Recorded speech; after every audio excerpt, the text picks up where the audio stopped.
Epictetus, the renowned Stoic philosopher, once emphasized the importance of surrounding oneself with individuals who inspire and bring out the best in you. You may have heard the popular saying that you become the average of the 5 people you spend the most time with. Today, we will examine this concept through a Stoic perspective, delving into the 7 types of individuals who can hinder your progress in Stoic philosophy, and discussing how to navigate these challenges in relationships. Before we delve into this discussion, I kindly ask you to like the video to support the spread of Stoic philosophy. If you haven't subscribed yet, I encourage you to do so and hit the notification bell to stay updated on future videos. Type of people to avoid. Number 1. The complainer. The first type to avoid is the complainer. We all know someone, a friend, family member, or co-worker, who constantly finds fault in everything. Whether it's the weather, their job, or even the food at a popular restaurant, they always express their dissatisfaction. You might ask, why should this concern me? I can just ignore them. However, it's not that simple. Being consistently exposed to such negativity can be mentally draining. It's like a leaky faucet slowly depleting your emotional energy. Stoicism teaches us to focus on actionable solutions instead of dwelling on problems. For instance, imagine working on a project with a perpetual complainer. Every meeting becomes an exhausting session of complaints without any constructive dialogue. This negativity impacts the team's morale, derails finding solutions, and can lead to disenchantment with the project and life in general. So, how can Stoicism help us deal with a complainer? There are several strategies you can use. First, limit your exposure to this individual whenever possible. If that's not an option, perhaps because they're a family member or colleague, your second choice is to mentally distance yourself during their rants. Consider their complaints as a passing storm, loud and unsettling, but ultimately temporary and powerless against your inner tranquility, which is as unmovable as a mountain. Your third option is to steer the conversation towards solutions, or change the subject to something more constructive. To quote Marcus Aurelius, "You have power over your mind, not outside events." Realize this, and you will find strength. This timeless Stoic wisdom reminds us to protect our inner peace. Type of people to avoid. Number 2. The drama magnet. Maintaining mental peace is crucial. Ensuring that the negativity from chronic complainers does not divert us from our Stoic path of resilience and virtue. The drama magnet, our second type of person, can be likened to encountering a whirlpool while navigating the calm waters of life. This individual seems to constantly attract crises, conflicts, or controversies, drawing others into their chaotic vortex like a whirlpool. Initially, you might be drawn to their energy, mistaking it for passion or excitement. However, you will soon realize that being around them is like steering a ship through a storm, exhausting and perilous. Dealing with drama magnets is challenging because their problems can easily feel like your own, and their chaos is infectious. You may find yourself entangled in conflicts that you initially had no part in. For instance, imagine having a friend who frequently falls out with others in your social circle. Today, they are not speaking to Monica. Tomorrow, it's Billy. Your friend seeks your advice, but you notice that this pattern never ceases, and suddenly, you find yourself at odds with Monica or Billy due to your involvement. In such situations, employing reflective listening can be beneficial. Instead of giving advice or taking sides, reflect their words back to them. For example, if they express feeling betrayed by Monica's words, you could respond with, "So, you're feeling betrayed by what Monica said?"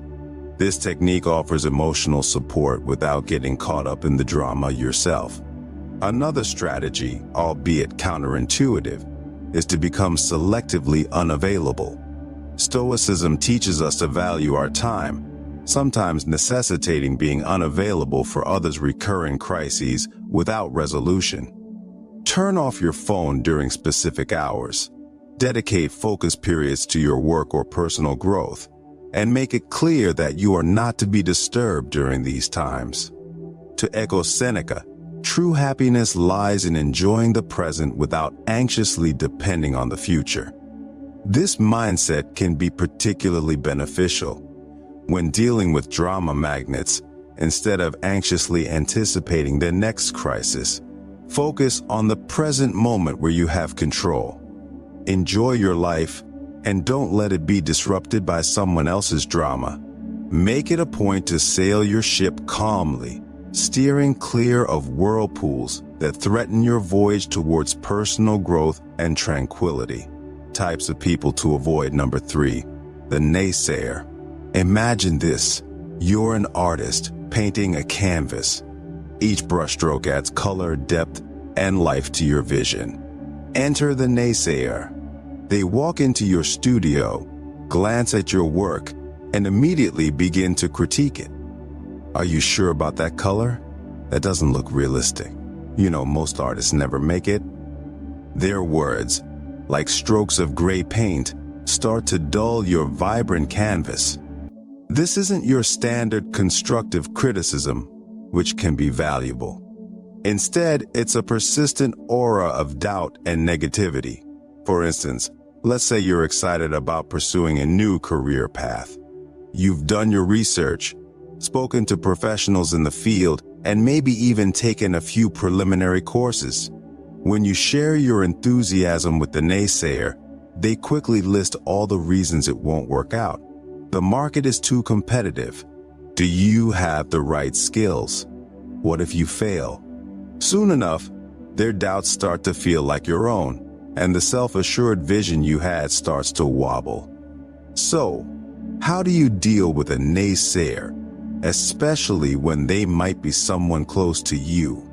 One unconventional but effective method is to ask them for advice rather than just sharing your plans or aspirations. When people are put in an advisory role, they're less likely to attack your ideas outright and may offer more constructive feedback. Another method involves flipping the script through a technique called positive confrontation. Instead of absorbing their negativity, challenge them to think of solutions. If they say, "You'll never be able to switch careers at this stage," counter with an interesting perspective. How do you think someone could successfully make a career change? This not only deflects the negativity, but also encourages a more constructive form of conversation. Stoic philosopher Epictetus once said, "We have 2 ears and 1 mouth, so that we can listen twice as much as we speak." Listening doesn't mean absorbing everyone's negativity. It means discerning valuable input from mere noise. When the naysayers start to cloud your canvas with their shades of doubt, take a step back. Listen, reflect, and continue painting your own life with the colors that speak to you. Don't let anyone turn your vibrant masterpiece into a dull gray landscape. Type of people to avoid. Number 4, the victim. Imagine life as a game of chess. Each player has the same pieces and the same goal: to checkmate the opponent's king. You think strategically, make sacrifices, and take risks. The victim, however, blames the board, the pieces, or even their opponent for every poor move they make. In their eyes, they're perpetually in checkmate, not because of their choices, but because of some external force working against them. Their narrative is a never-ending tale of woe, with themselves cast as the helpless protagonist. I can't get ahead in my job because my boss dislikes me, or I can't get fit because I have bad genetics. Now, it's crucial to note that some people face genuine hardships and systemic issues. However, the victim we're discussing uses their predicament as a permanent excuse, refusing to take any responsibility for their actions or lack thereof. You might find yourself entangled in their storyline, perhaps as the supporting character who constantly needs to rescue them.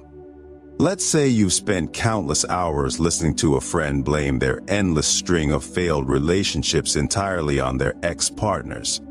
Not only does this suck up your time, but it can also subtly encourage you to adopt a similar victim mindset in your own life. So, what's your move when dealing with a victim? It might be tempting to become their savior, offering endless advice and emotional support. But the Stoics would caution against this. They'd recommend drawing a firm boundary to protect your own mental state. You could employ a technique known as compassionate detachment. Show empathy and kindness, but maintain a healthy distance. Don't try to rescue them from situations. They need to navigate themselves. Offer a listening ear, but refrain from being their perpetual problem solver. Marcus Aurelius once said, "The best revenge is to be unlike him who performed the injustice." If you find yourself sucked into the victim's narrative, resist the urge to become one yourself. Take control of your own game board, make your moves, and remember, in the chess game of life, being perpetually in checkmate is often a choice, not a fate. Keep your pieces moving forward, make strategic sacrifices when necessary, and play not for revenge or pity, but for growth and wisdom. Type of people number 5, the toxic positivist. You know this person, always exuding sunshine, rainbows, and endless streams of emojis. They're the ones telling you to just be happy when you're going through a difficult period, dismissing your feelings and experiences with a flippant wave of glittery optimism. Imagine your life as a garden. There are flowers, but there are also weeds and pests. A toxic positivist, however, insists on ignoring anything that isn't a blooming rose. Got aphids on your leaves? Just focus on the flowers, they'd say. While it sounds uplifting, their approach can make you feel invalidated and disconnected from reality. Suppose you're going through a tough breakup, sad, confused, and seeking emotional balance. The toxic positivist's advice: there are plenty of fish in the sea, just smile and be happy. This sort of excessive positivity neglects the complexities of human emotion and the realities of life's challenges. How do you cultivate your garden without letting the toxic positivists trample it with their indiscriminate sprinkling of good vibes only? One strategy is to engage them in a discussion that embraces both light and shadow. If they say, "Look on the bright side, at least you have your health," you could reply, "Yes, I'm grateful for my health, but it's also okay for me to feel upset about this specific issue." Both can coexist. You can also employ what psychologists call emotional granularity, the ability to feel and differentiate between a wide range of emotions, both positive and negative. When the toxic positivist pushes you to just be happy, take a moment to acknowledge and label your nuanced feelings. "I'm feeling a bit melancholic today due to X, and that's okay," can be a liberating affirmation. To reference Stoic thought, Seneca once said, "True happiness, understanding our responsibilities towards God and man, enjoying the present without excessive worry about the future."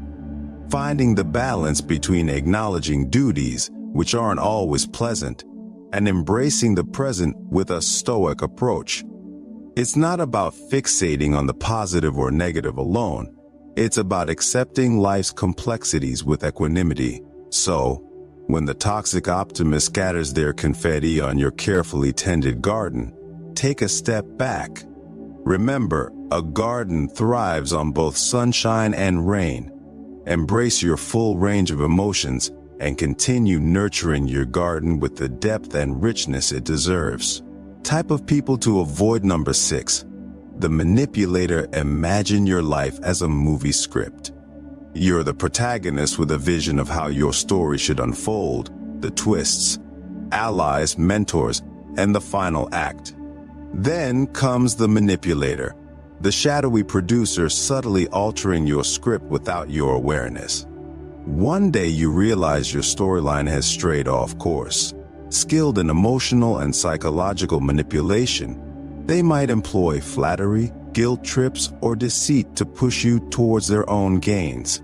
Perhaps a friend who always convinces you to foot the bill by saying, "I've had a tough month, and you're so successful, it wouldn't hurt you much, but would mean the world to me." Gradually, you realize your kindness has been exploited. Confronting them feels uneasy as they framed it as a favor to a friend in need. Dealing with a manipulator is tricky. One strategy is fogging, agreeing with any truth in their statements but not succumbing to emotional pressure. For instance, if they suggest you cover dinner due to your success, you could respond, "You're right, I've been doing well, but let's split the bill as usual." Another approach is setting clear boundaries and sticking to them. If they ask for money or demand tasks you're uncomfortable with, learn to assertively say no. Maintain a calm tone and clear words. "I can't lend money, but I'm here for emotional support." In the realm of friendships, drawing inspiration from Stoic thought, Epictetus warned us that we cannot choose our external circumstances, but we can always choose how we respond to them. The manipulator thrives on your predictable reactions. They manipulate your kindness, your guilt, or your desire for approval. By choosing to respond differently, you take control of your script again. So, if you find a manipulator lurking in your life, remember that you hold the pen. Your storyline is yours to write, and while the cast may include a variety of characters, you are the protagonist. Your journey should always be guided by your own values and decisions. Reclaim your script and don't let anyone manipulate your life's narrative. Type of people to avoid. Number 7. The time vampire. Imagine your daily routine as a carefully crafted symphony. Each instrument represents a task or commitment, and when played together, they create a harmonious balance. But then, the time vampire joins in, screeching off key, drowning out your melody and turning your beautiful composition into discordant noise. The time vampire is not necessarily malicious. In fact, they might seem quite benign.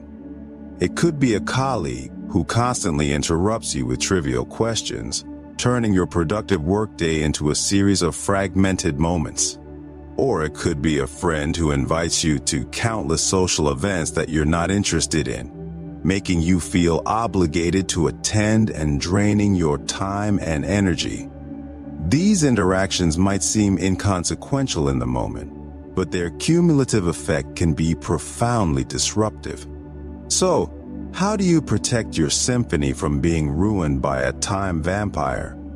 One effective strategy is the Pomodoro technique, a time management method that involves breaking your work into intervals, traditionally 25 minutes separated by short breaks. During these intervals, make it clear that you are not to be disturbed. This sets a boundary that protects your most productive times from being nibbled away. If you find yourself dealing with a social time vampire, remember that saying no is not just okay, it's essential for your well-being. Instead of offering elaborate excuses, a simple, "I appreciate the invite, but I can't make it" suffices. Declining an invitation is not a rejection of the person. It's an affirmation of your own needs and priorities. In the words of Seneca, life, if well lived, is long enough.